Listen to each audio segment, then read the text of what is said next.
bonjour à tous. Bienvenue à la session Microsoft. Sur la partie travail de collaboration avec Office 365 Business Premium. Alors, qui dans la salle déjà utilise Office 365? D'accord. Bon. Je vois que tout le monde a l'usage de la solution Microsoft Cloud, Office 365. Donc là, c'est la partie, la solution la plus complète de bout en bout, la solution Office Premium, 365 Business Premium, qui permet de faire justement de la collaboration par excellence. Donc actuellement, les principaux enjeux pour les PME aujourd'hui, c'est quoi?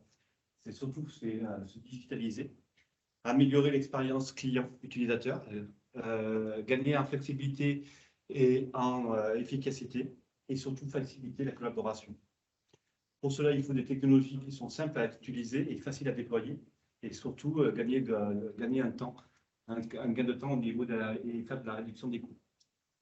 D'autres points aussi, d'autres enjeux importants pour les PME, c'est la mobilité. Donc, actuellement, avec la crise du Covid il y a 2 ans, beaucoup de collaborateurs sont partis à faire du télétravail au niveau de la production. Donc, ce qu'il faut, c'est surtout pouvoir continuer de pouvoir aller dans cet axe de collaboration. Et il faut savoir que 73% des salariés veulent continuer à faire du télétravail. Donc, pourquoi c'était un enjeu pour les PME, PMI? Ça permet d'équilibrer justement leur vie privée et leur vie professionnelle pour les salariés. Donc, pour cela, ça permet de faire un gain de temps et de réduction des coûts et pouvoir sécuriser les accès et les protections de données. Ça, c'est l'enjeu majeur des PME. Donc, des chiffres clés, il faut savoir que 74% des PME s'adaptent à cette nouvelle situation en intégrant le télétravail, donc le travail à distance, et que 50% des petites entreprises, point important, ont été attaquées sur les dernières années, ont été piratées. Et pour une PME, il faut savoir que le piratage informatique représente un coût de 108 000 € de coût de production pour une entreprise. Donc, monsieur, ça c'est le coût direct en perte de production. En perte de production sur une attaque. Il n'y a pas les coûts indirects. Il n'y a pas les coûts indirects. Ça, c'est les données de la part de Microsoft qu'ils ont estimées sur le marché PME, PMI, une moyenne en France. Voilà. Donc, il faut savoir que pour une entreprise, il faut qu'on compte la moindre attaque, un moindre virus qui rentre dans une structure, dans une infrastructure, dans un réseau. Ça donne pour une PME une perte de données, enfin une perte de productivité de 108 000 €. Donc là, c'est en dollars, mais actuellement, le $1 est au même tarif. Donc la sécurité est vraiment le plus important actuellement, et c'est notre focus cette année, de faire en sorte que les clients, via nos partenaires, puissent vraiment mettre corriger toutes les failles de sécurisation pour éviter les attaques. Parce qu'il faut savoir que les pirates actuellement, il y a une recrudescence depuis quelques mois, les pirates s'attaquent essentiellement sur le marché SMB, le marché PME, PMI. Ils ne vont plus s'attaquer à des grands groupes, sauf, on a eu des cas de figure avec les hôpitaux, mais ils attaquent énormément les petites entreprises, voire les TPE. J'ai même eu des cas de figure de clients de mes partenaires qui ont été attaqués, des artisans, des boulangers ont été attaqués par des pirates, où ils leur bloquent carrément leur comptabilité et leur achat. Donc, il faut voir que le pirate s'attaque à tout le marché SMB là-dessus. Et pour le gérant, pour le responsable de l'entreprise, ça représente aussi un gain de temps, puisque pour corriger toutes les failles de sécurité, en gros, il faut compter 15 heures par mois de perte de temps pour un gérant d'entreprise. Ça, c'est vraiment le gros point important cette année. Pour cela aussi, donc la solution Business Premium de Microsoft, Microsoft Business Premium, ça permet de faire de la collaboration. Donc, je suppose que vous connaissez, donc, comme vous utilisez 365, vous utilisez, je suppose, Teams. Est-ce que vous utilisez toutes les fonctionnalités de Teams, de la collaboration? Vous utilisez Teams éventuellement pour chatter entre vous, entre différents collaborateurs d'une entreprise. Éventuellement, récupérer les mails et partager les documents. Teams, c'est la solution d'une plateforme unique qui permet d'avoir sur la même interface unique, d'avoir tous les outils de collaboration. On retrouve notamment, point important, pour partager les documents internes dans une entreprise, on a la version SharePoint, qui permet justement de pouvoir collaborer, aller accéder aux documents de vos collaborateurs, de vos collègues directement par la plateforme Teams. Ça permet aussi de pouvoir avoir une zone de stockage pour des documents personnalisés individuels. Ça s'appelle OneDrive. Ça permet aussi de pouvoir, bien sûr, avoir la messagerie, de retrouver les applicatifs qui est la solution, le pack Office, Word, Excel, Access que vous connaissez pour PowerPoint. Et ça permet aussi de pouvoir avoir dans la Business Premium, qui est intégrée, d'avoir la version, enfin l'application Intune qui permet de sécuriser les devices, qui permet de sécuriser les smartphones et les tablettes qui viennent de l'extérieur. Quelqu'un qui vient travailler dans une PME, PMI, il vient avec son smartphone. Actuellement, on vient tous avec notre téléphone personnel.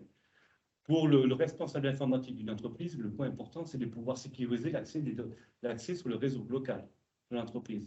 Donc, avec l'applicatif Intune qui est intégré dans la Business Premium, ça permet de mettre en place des règles de sécurisation et de pouvoir enrôler les téléphones portables de chaque collaborateur, de chaque salarié. Et d'éviter justement qu'il y ait des entrées de pirates informatiques, du virus et de ransomware par l'intermédiaire des applicatifs des smartphones personnels. Et avec Intune, qui est un MDM, ça permet justement de pouvoir mettre les règles de sécurisation et de protéger les accès sur les documents internes de l'entreprise. Donc, ça permet de contrer les failles d'accès pour le piratage informatique. Son serveur en tant que gestion de conversion. Exactement. C'est un MDM. Donc, ça permet justement de gérer, de mettre les règles de sécurisation et de l'envoyer directement sur l'ensemble du parc. Et on peut déployer des applications. Bien sûr, ça permet de protéger les accès des applications professionnelles et de séparer les applications personnelles, enfin, les données personnelles sur le smartphone.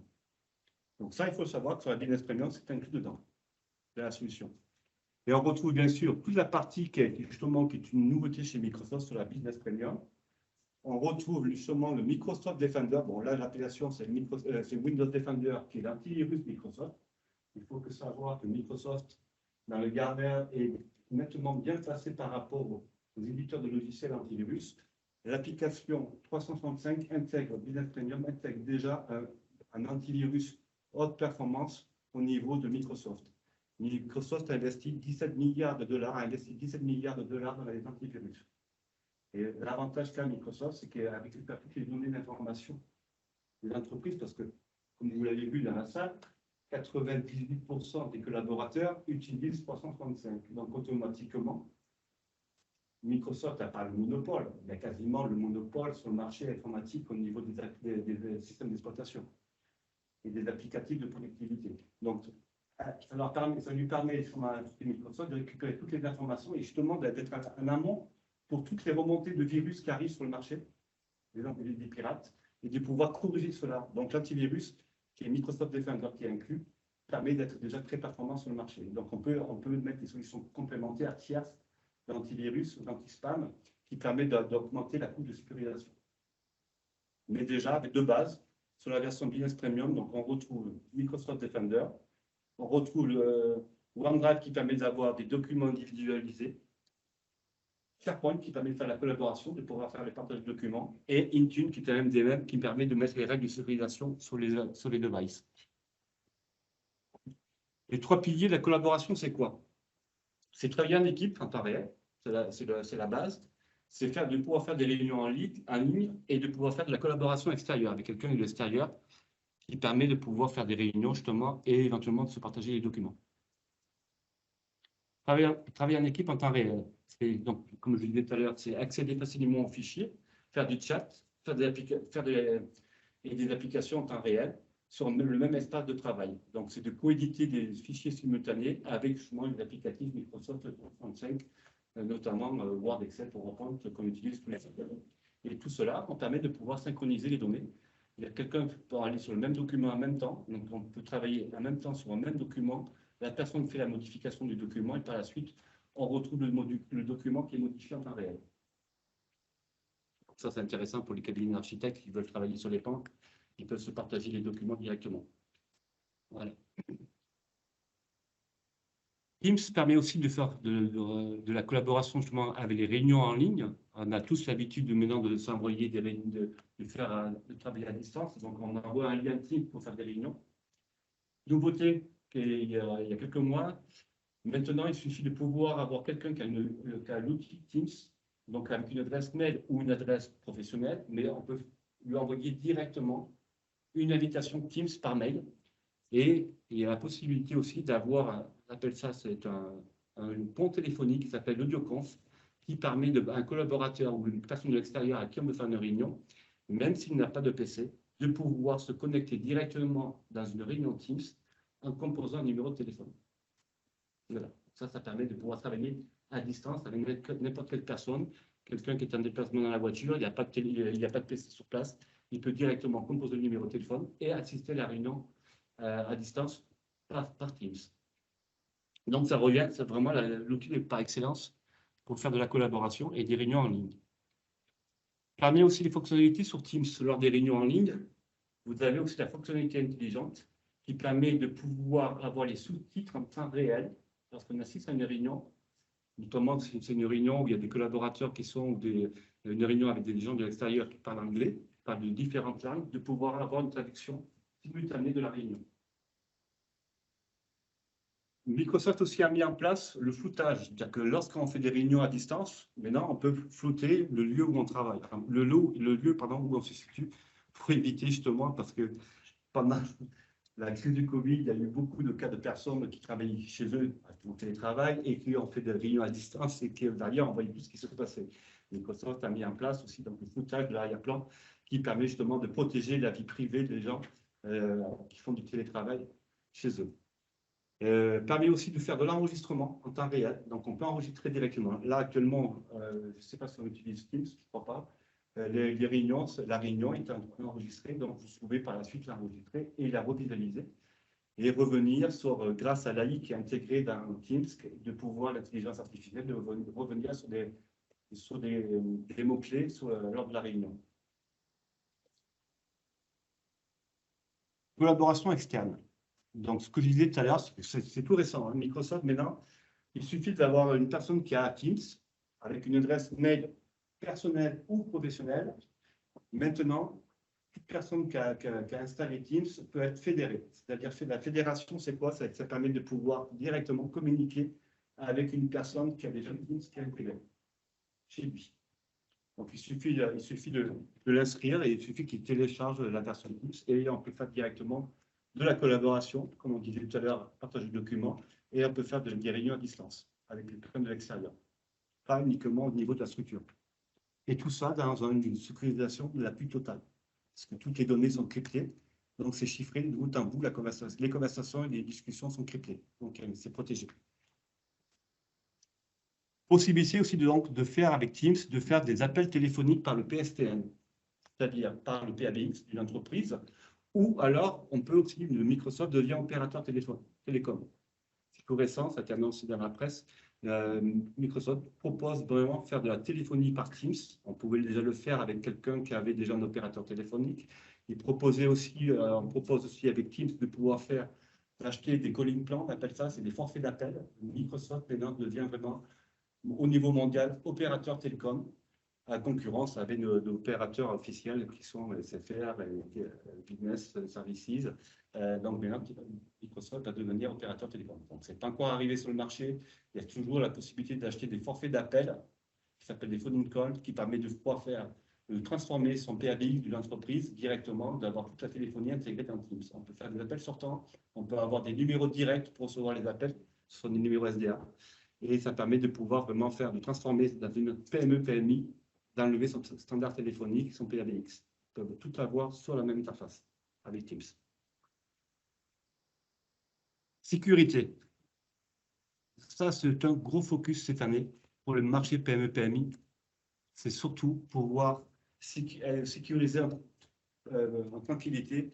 Donc, 3 exemples de cyberattaque. Premier exemple de cyberattaque que vous connaissez tous, c'est le vol d'identité et le phishing.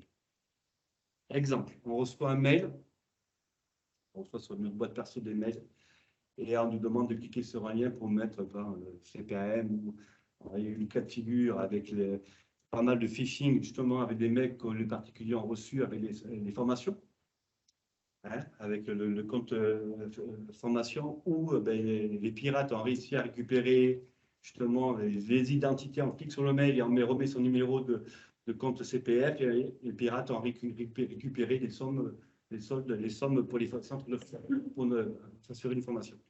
Donc ça, c'est un exemple de phishing. Donc, et très bien fait de part de Microsoft. Il disait que le compte Teams était désactivé ou quelque chose de mot de passe C'est pour ça qu'il faut toujours vérifier l'URL et savoir l'expéditeur. Et justement, la fonctionnalité avec Microsoft Defender, justement avec Windows Defender, ça permet justement de protéger les attaques de phishing. Donc, ça va les bloquer, ça va les bloquer directement et ça va les mettre dans le smart box qui permet de pouvoir les mettre comme un anti-spam, hein, qui permet de les mettre de côté. Mais il faut surtout éviter, déjà il y a des règles, mais là, les entreprises font des formations aux salariés pour justement faire le bon pas à pas pour regarder les mails avant de les cliquer dessus, avant de les ouvrir. On peut passer par ça, mais c'est ce qui est glissant, on est en train de changer, on a fait 2010 encore. Ouais. On est en train de changer et Microsoft. Donc, on Office 2010, on premise. On-premise. Vous Et savez, sur on la ne machine. pas de modifier qu'on passe. Ouais. Et au niveau après, au niveau de sécurisation, au On niveau a un des réseaux. niveau d'actif. D'accord. Filtre d'abord, mais il fait le espace. D'accord. Et il est passé ce que nous on fait dans. D'accord. Donc là, vous n'avez pas la version pour ce moment, On est en train de passer. de passer dessus. D'accord. Et justement, après la version premium, vous avez l'antivirus, l'anti-spam, l'anti-phishing. Et justement, un point important aussi, c'est aussi l'auto-identificateur multifacteur, le MFA, le fameux MFA. Actuellement, on va sur notre compte bancaire, on a le MFA. On s'authentifie, on reçoit un SMS, on a un code qu'on met directement et ça permet de protéger l'accès. On sait que c'est nous qui allons sur nos comptes bancaires. J'ai une question sur ça. Parce qu'on est en train de passer aussi à ça. Steve, il me demande aujourd'hui. Non, ce n'est pas Teams qui le demande, c'est 365. C'est la contrôle 365. Voilà, qui demande justement Et de j'ai protéger. certains de mes collaborateurs qui me posent la question, oui, mais moi je ne veux pas utiliser mon téléphone perso pour faire ça. Alors qu'il y a la possibilité soit de recevoir par mail. Mhm. Après, moi, je préconise bien sûr de donner un téléphone professionnel pour pouvoir récupérer le SMS, le code pour pouvoir faire l'installation, enfin pour pouvoir faire la console. Et après, il y a une procédure qui permet aussi de pouvoir s'identifier. Donc, il y a deux cas de figure. C'est par SMS, soit par Il n'y a email. pas de possibilité d'utiliser un téléphone. Après, il y a la possibilité de télécharger sur l'application quand même personnelle, parce qu'il n'y a pas de téléphone personnel, c'est l'application Microsoft qui permet de pouvoir récupérer un code d'auto-identification. Il n'y a pas moyen d'avoir un token physique Non. Non. Par contre, ça, c'est vraiment le gros focus. Et ça, moi, je le dis à tout le monde. C'est bien d'avoir 365 pour faire la collaboration, travailler à distance, faire le partage, mais surtout maintenant, actuellement, surtout pour le marché PME, PMI, petite entreprise, je dirais, c'est de protéger l'accès aux consoles avec le MFA. Parce que comme les pirates maintenant s'attaquent à votre segment de marché, hein, de SMB, c'est mettre en place, protéger la console. Déjà, mettre en place le MFA, même s'il y a des contraintes derrière, comme on en a parlé, c'est vraiment protéger l'accès. Pour éviter qu'ils arrivent à pénétrer par l'intermédiaire de la messagerie 365, Outlook, et après ils peuvent remonter sur votre Active Directory, ils peuvent rentrer dans l'espace physique au niveau de l'AD, et éventuellement, si vous faites de l'Azure, Microsoft, hein, cloud, ils peuvent aller dans les souscriptions Azure. Donc ça, il faut vraiment protéger les accès, mettre le MFA en place. Ce sont maintenant tous les éditeurs, Microsoft et autres, préconisent de mettre en place le MFA. Donc, ils préconisent chaque entreprise de mettre le MFA pour protéger les accès. Il faut savoir que sur l'année 2020, il y a eu 250% d'augmentation de détection d'emails de phishing. L'usurpation d'identité, ça, c'est un des pires au niveau des piratages. Après, vous avez, deuxième exemple, le ransomware. On a eu un cas de figure qui est passé dans les médias. Ça a été le centre hospitalier de Corbeil-Essonnes, je crois que c'était le mois d'août, pendant l'été, qui ont été attaqués justement par un ransomware. Donc, les pirates actuellement passent par des ransomware, c'est-à-dire qu'ils arrivent à rentrer dans la structure de l'entreprise, dans le réseau, et bloquent, cryptent vos données en interne, les données de l'entreprise. Et pour cela, après, ils vous réclament une somme d'argent. Donc, comme je disais, ils s'attaquent plus aux grands groupes, comme bien sécuriser les accès sur leur réseau. Ils s'attaquent aux PME, PMI et ils demandent des rançons, leur crypte les données, leur fichier client, leur base de comptabilité et la réprod, avec un coût, comme je l'expliquais tout à l'heure, 108 000 € la reproduction. Voilà. Donc, c'est quand même un coût pour une entreprise. Et justement, avec la solution premium, ça permet justement de protéger tout ça par la sandbox qui permet de mettre les mails de côté, de les protéger, de les bloquer direct, et avec le safely qui permet aux expéditeurs non fiables, tout de suite, le mail est carrément mis dans cette boîte. C'est une boîte anti-spam qui s'appelle la SaveLink et la sandbox qui permet de le mettre de côté. Donc, on a directement la Business Premium, Microsoft Defender, les blocs directs. Après, c'est l'administrateur de la console qui va aller vérifier les mails. Ça dit déjà que ça rentre. Donc, pour cela, donc protection contre les attaques ciblées avec des ransomware, avec l'EDR. Donc, ça permet de pouvoir cibler l'EDR, ça permet de pouvoir scanner le mail. Et selon les différentes données qu'il y a dans le mail du contenu, ça va scanner l'URL et ça va le mettre de côté. Et c'est l'application de Microsoft Defender qui est inclus dans l'application Business Premium. Dans le Business Premium, il y a l'EDR dans l'EDR. Oui, parce que c'est Microsoft Defender qui fait tout ça. Il y a Defender, mais il n'y a pas de surcoût de Defender.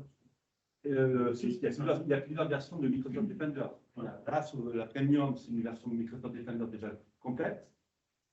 Après, sur des structures qui n'ont pas 365, mais structures qui ont encore de on-premise, de l'Office, on-premise, on peut rajouter, on prend que la couche de sécurisation qui s'appelle Microsoft Defender pour la partie on-premise. Donc, ça permet de mettre une couche de sécurisation. Mais dans la solution 360 et Business Premium, tout cela est inclus déjà. Donc, vous avez la partie MDM avec Intune et vous avez la partie antivirus et anti-spam, anti-phishing, anti-ransomware avec Microsoft Defender, qui est déjà inclus dedans, dans la solution. Troisième exemple d'attaque, de cyberattaque, les accès illégitimes et les vols de données. Il faut savoir que beaucoup d'entreprises, PME, PMI, travaillent sur les fichiers Excel, mettent des mots de passe pour les protéger. Bon, on pense que c'est une protection qui n'est plus une protection réellement. Par contre, ce que nous, on met dans la solution 365, donc lorsqu'on fait un document sur Excel avec la solution 365, ça permet de pouvoir, justement, de pouvoir flaguer directement les données, les documents confidentiels, confidentiels ou haute confidentiels pour les sécuriser. Donc, en fait, on flague le document. Par exemple, dès qu'on voit des numéros de carte bleue, des numéros de sécurité sociale, on met les documents, on crée des règles de sécurisation des documents, on les flague avec ça s'appelle Azure Identification Protection, AIP, qui permet de flaguer les documents selon les règles que nous, on veut estimer dans l'entreprise, bassement confidentiel, hautement confidentiel, et les documents donc sont classifiés. Donc, le jour, par exemple, une date de client, par exemple, pour une entreprise, on met hautement confidentiel. Donc, le jour où il y a un collaborateur qui parle de l'entreprise, même s'il met le document de la base client sur son disque dur ou une clé USB, ou s'il se l'envoie par mail, il pense qu'il va partir de l'entreprise avec des données de l'entreprise, mais il ne pourra pas lire le mail. Il ne pourra pas lire le fichier, parce que le fichier sera bloqué. Parce que le fichier sera authentifié en fonction des règles de sécurisation de l'entreprise. C'est-à-dire que le document, il pourra le lire uniquement avec son PC de bureau professionnel ou quand il est dans la structure, quand il est dans l'entreprise, quand il est connecté sur le serveur, sur le réseau. Donc, ça permet de pouvoir justement d'éviter les vols, les pertes de données et d'éviter que pour le PMI, justement, que les données partent à l'extérieur. Donc, ça, c'est vraiment. C'est déjà inclus, mais bien sûr, il faut le paramétrer. C'est-à-dire que l'administrateur de la console, il faudra qu'il mette en place des règles de sécurisation pour les documents. Chaque service vont flaguer leurs documents. Voilà. Ça se fait. Après, il suffit de mettre les règles automatiquement. Les documents, ce sont des règles, des mots-clés. Les documents seront flagués. Et on peut déléguer justement une personne à flaguer tel ou tel fichier. Alors, vous pouvez déléguer, il faudra le former là-dessus. Il y a différentes règles de sécurisation que vous voulez mettre dans la société en fonction des mots-clés. Automatiquement, une personne qui sera habilitée à mettre en place les règles. Dès que les paramétrages de règles sont établis, chaque fois que quelqu'un va émettre un document avec ces règles-là, c'est-à-dire qu'il y a un numéro de carte bleue par exemple, clac, tout de suite le document qui va préparer, il faudra flaguer confidentiel. Voilà. Au départ, on met des règles avec des mots-clés en me disant je vois le numéro de carte bleue, je vois des numéros de sécurité sociale, automatiquement, je mets la règle en place en disant ce document, il est mis en confidentiel. Donc, du coup, automatiquement, il sera flagué confidentiel. Il ne pourra jamais sortir de l'entreprise. Pareil, on met la base client, on les protège. Petite question, ça c'est valable uniquement pour les documents stockés dans 365. Dans l'écosystème SharePoint, OneDrive et compagnie, c'est pas valable si on stocke des documents sur un vieux serveur de fichiers on-premise. Si le document a été préparé et a été...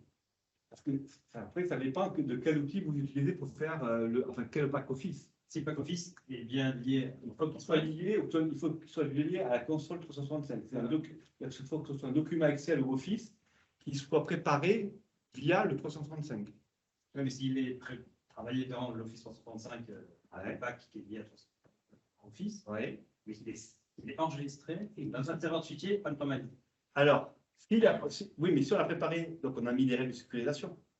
Donc, le document avec les mots-clés, donc automatiquement, le document que vous avez préparé, avec 365, C'est comme si on l'enregistrait sur une clé USB. il va être tagué. Il va être tagué, même si on l'archive ailleurs, C'est logique. le jour il va repartir, il va être bloqué. Oui, c'est l'application qui veut. C'est l'application qui va l'authentifier, qui va le flaguer. Donc, il va le labelliser en disant ce document est confidentiel. Donc, même si on le met sur un serveur de fichiers, on pourra le relire, on pourra le récupérer, on pourra le relire sur dans le réseau de l'entreprise. Et si on le met sur un disque dur ou sur une clé, on part à l'extérieur, on va chez soi, le document, je ne pourrai pas le lire. Mais je me l'envoie par mail à l'extérieur sur mon mode perso, je ne pourrai pas le lire. Je vais recevoir le mail, je vais voir le document, mais impossible de l'ouvrir. On ne pourra pas l'ouvrir avec une Office 2010. Non. Il faudra obligatoirement quelqu'un qui a un Office 365 pour l'ouvrir. Alors si, on pourra l'ouvrir avec un Office 2010. Il va gérer les règles de sécurité qui restent descendues dessus. Mais s'il n'a pas de règle de sécurité, on pourra le lire. Oui, mais s'il y en a Ah non, on ne pourra pas le lire. Ça va être 365, on va pouvoir le lire. obligatoirement un 365 pour lire la data. Ah oui, oui. Et les partenaires, ils doivent aussi avoir un 365 en place. Donc, je prends le cas si par exemple sur site on a une coupure d'internet, si le fichier on l'a sur un serveur on ne pourra pas le lire.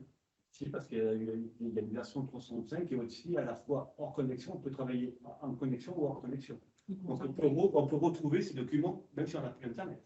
Il y a plusieurs solutions 365. Il y a la basique, la standard, la premium. Donc il y a des versions où on peut travailler en ligne et des fois travailler hors ligne. On a l'Office qui est installé sur le disque dur de la machine.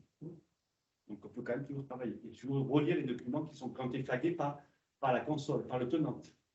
Quand ils sont flagués, ce sont les règles qu'on a mis en place. Comme les mêmes règles de sécurisation qu'on met sur un infra physique, où on met des règles pour accéder au réseau de l'entreprise, avec les VPN. C'est la même chose au niveau de la console. Alors, attendez.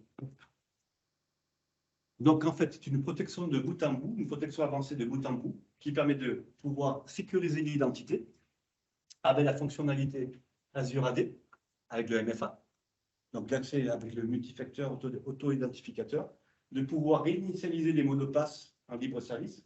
Donc ça, c'est pareil, c'est l'administrateur qui va mettre les règles en fonction de quels sont les utilisateurs qui peuvent se régénérer des mots de passe, hein, donc, à distance, et aussi l'accès conditionnel, qui est un point important aussi qu'on retrouve sur la Business Premium. L'accès conditionnel, c'est quoi? Je travaille à Lyon, à Lyon. Mais à un moment donné, 365, on a mis des règles de sécurisation avec l'accès conditionnel. On s'aperçoit que j'ai quelqu'un qui est connecté avec ma console 365, mon Office 365 à Taïwan, à la même heure. Normalement, je dois travailler à Lyon. Par contre, il va y avoir un message qui va apparaître en disant c'est pas normal, l'utilisateur il est basé à Lyon, en France, il travaille tout en France, il a des règles d'habitude parce que comme il y a de l'intelligence artificielle, on sait que vous travaillez en France, souvent, il y a des habitudes. On va recevoir un message disant attention, vous êtes connecté à tel endroit, un pays étranger, avec votre compte 365. Voulez-vous accepter ou pas? Là, nous, on reçoit le message. Et là, du coup, l'administrateur de la console va recevoir le message. Et là, on pourra voir si quelqu'un essaie de rentrer dans la console 365. Donc ça, c'est l'accès conditionnel qui permet de pouvoir protéger tout ça. Après, il y a des règles de sécurité sur les dispositifs, hein, donc gestion entièrement aussi centralisée sur les mobiles et sur les ordinateurs portables avec la solution MDM que j'ai parlé tout à l'heure, la solution Intune. Possibilité d'effacer les données à distance. Justement, on se fait voler sur un ordinateur avec Intune qui est installé, on peut effacer les données sur le notebook. Possibilité avec BitLocker que vous connaissez, je suppose, BitLocker qui permet de faire un cryptage des données qui sont sur le disque dur de la machine. Pareil, on se fait voler sur un ordinateur portable, on met en place le BitLocker sur le disque dur de la machine de notre portable. Demain, on me vole, toutes mes données sont cryptées. Demain, on me le vole, mon ordinateur. On ne peut pas utiliser l'eau. Tout sera protégé. Permis aussi de pouvoir faire aussi, donc tout ça, vous le retrouvez avec la couche Microsoft Defender for Business qui est inclue dans la Business Premium. Sécurisation des applicatifs. Donc, limiter le copier-coller, l'enregistrement des applications personnelles à l'aide de politiques de protection des applications telles que Intune, donc les règles de sécurisation, protéger sur les devices la partie des documents, des données personnelles et des documents professionnels. On peut séparer les deux. C'est l'intérêt de Intune. De prévenir sur les pertes de données, donc on a parlé tout à l'heure, on flag les documents pour éviter qu'il y ait une perte de données à l'extérieur, et des restrictions qui permettent aussi sur les emails, qui permettent de transférer ou de crypter les emails. Sécurisation des documents avec l'AIP, qui permet de pouvoir faire un partage de documents de façon sécurisée. Alors, les types de licences. Voilà, c'est pour ça que je vous disais qu'il y a plusieurs versions de 365, Office 365. La version que j'ai parlé, c'est celle qui est au bout, c'est la version Microsoft 365 Business Premium qui est la plus complète de bout en bout. Question sur le OneDrive, c'est quand on dit 1 Tera, c'est 1 Tera par personne ou sur l'ensemble? C'est 1 Tera par utilisateur. C'est une zone de stockage OneDrive, entre les pouces ou les perso. Alors là aussi, dans le 365, c'est 1 Tera par utilisateur. Qui permet d'avoir, donc c'est une zone de stockage qui n'a rien à voir avec, qui est séparée de la zone de stockage SharePoint, qui permet d'avoir ces documents personnels. Bon, il y en a certains qui mettent aussi des documents professionnels. Mais on ne peut pas les partager. On ne peut pas travailler en même temps, on ne peut pas partager en temps réel les documents, on ne peut pas faire de la collaboration par rapport à du SharePoint online qui est inclus. Par contre, on est obligé d'envoyer le lien à la personne, de dire je te partage le lien de mon document qui est sur OneDrive. Voilà. Alors, sur SharePoint online qui est inclus dans la solution 365, là, c'est vraiment la collaboration, on crée des groupes de travail et on partage les documents. Et sur la solution 365, on se retrouve donc sur la partie SharePoint, on a 1 Tera de stockage. 1 Tera de stockage sur l'ensemble. C'est-à-dire que c'est une zone de stockage qui est partagée par nombre d'utilisateurs. Et chaque utilisateur a en plus 10 gigas. Donc ça, on cumule la zone de stockage. Mais la zone de stockage de base, c'est 1 Tera pour l'ensemble, pour la console. Donc là, vous retrouvez donc la version, donc là, c'est toute la gamme Business, Microsoft 365 Business, pour les marchés PME, PMI, moins de 300 utilisateurs. La référence est limitée jusqu'à 300 utilisateurs. Ce n'est pas que si dans une structure où vous avez 350 collaborateurs, on peut mettre 300 Business Premium et les 50 utilisateurs avec le Business Standard, par exemple. Voilà. Ce sont les références qui sont bloquées jusqu'à 300 utilisateurs. Donc là, on retrouve donc justement sur la partie Apps for Business, donc Office Online, donc on peut travailler en ligne. Et à la fin, vous avez les versions où on peut installer directement Office sur le disque dur. L'avantage, c'est que par utilisateur, on peut l'installer sur 5 PC, 5 Mac, 5 smartphones et 5 tablettes pour le même utilisateur. Attention. Et c'est sa puissance parfaite. Exactement. Donc, tout, on peut l'installer sur 15 appareils. Voilà. Et on retrouve bien sûr donc, le OneDrive 1 Tera, Business Basic. Alors, les prix publics là-dessus, c'est 8,80 € pour prix public pour les apps for business. La basique, 5,10 € par utilisateur et par mois. Et la business standard, c'est 10,50 €. Et la business premium, c'est 16,80 €. Et par contre, sur la business premium, on retrouve toute la partie couche de sécurisation, de collaboration et toute la partie productivité.